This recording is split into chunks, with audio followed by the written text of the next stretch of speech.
विटा येथील लोकनेते हनुमंतराव पाटील चॅरिटेबल ट्रस्ट संचलित आदर्श पब्लिक स्कूल CBSEच्या कुमारी प्राजक्ता रायबान सूर्यवंशीने सायकलिंग असोसिएशन ऑफ महाराष्ट्र यांनी अहिल्यानगर येथे आयोजित केलेल्या 16 वर्ष वयोगटातील टाइम ट्रायल या स्पर्धेत द्वितीय क्रमांक प्राप्त करून ओडिशा राज्यातील संबलपूर येथे होणाऱ्या नॅशनल सायकलिंग स्पर्धेसाठी निवड झाली असून तिने मिळवलेल्या यशाबद्दल संस्थेचे संस्थापक अध्यक्ष ॲडव्होकेट सदाशिवराव भाऊ पाटील, संस्थेचे अध्यक्ष ॲडव्होकेट वैभवदादा पाटील यांनी तिचे अभिनंदन केले।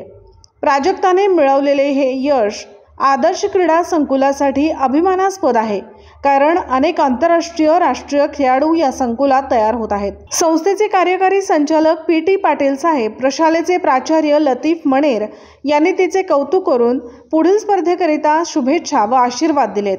यावेळी प्राचार्य लतीफ मणेर म्हणाले की प्राजक्ताने मिळालेले यश हे अभिमानास्पद असून इतर मुलामुलींनी तिचा आदर्श घेऊन आपल्या जीवनामध्ये असेच यश संपादन करावे। या स्पर्धेकरिता प्रशालेचे पर्यवेक्षक, क्रीडा शिक्षक, कोच, आई वडील यांचे मार्गदर्शन मिळाले। दिवसभरातील घडामोडींचा आढावा घेण्यासाठी पाहत रहा N24 मराठी न्यूज चॅनल।